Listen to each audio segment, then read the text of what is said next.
All right. So we're going to substitute x plus 7 in here.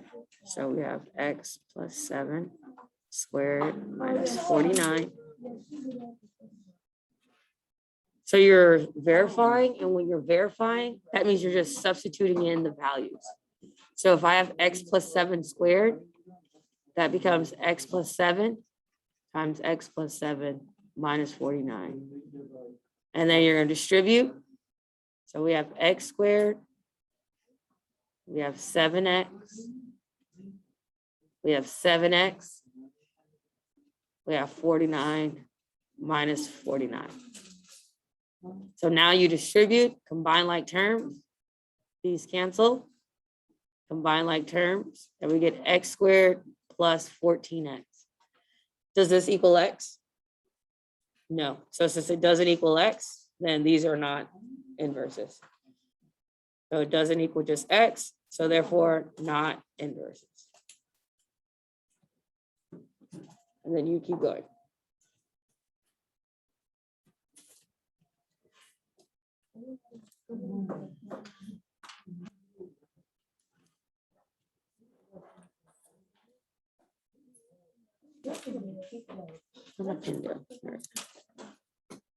All right, so we're gonna do f of g of x.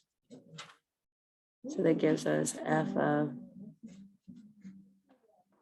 the cube root of x plus 5. I'm going to substitute that in. So we have, oops, let me write that.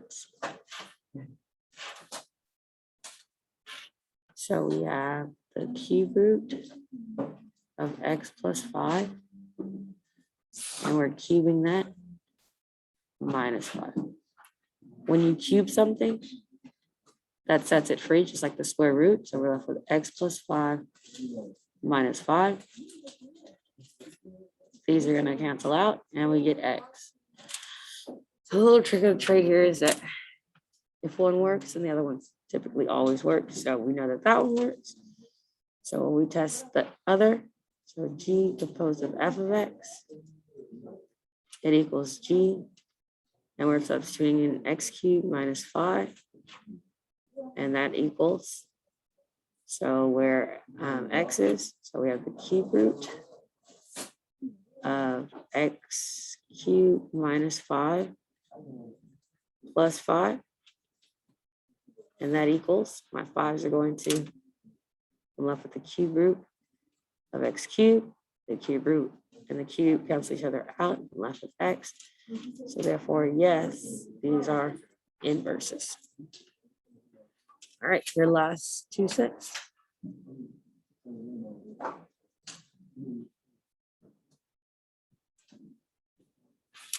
So we have 2/3 x minus 4 and 3/2 x plus 6.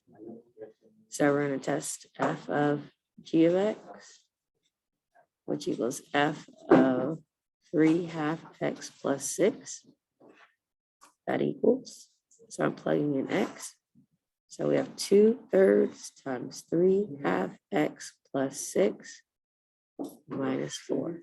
Okay, when you're working with fractions, numerator, numerator, denominator times denominator. So 2 times 3 is going to give me 6. 3 times 2 also gives me 6. So that's 6x.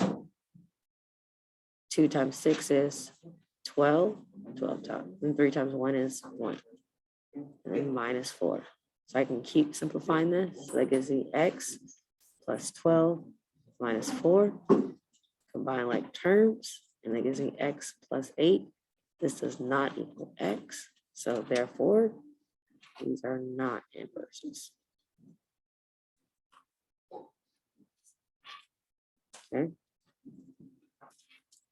So here we have 3x plus 28 equals, g of x equals 1/3 x minus 20. So we're gonna start off with f of g of x equals f of 1/3 x minus 28. So we're gonna substitute that in for x. So we have 3 times 1/3 x minus 28 plus 28. We're gonna distribute. And that gives us 1x minus, and then 3 times 28, that's gonna be 84. I think, yeah, 84. Plus 28, combine like terms, and again.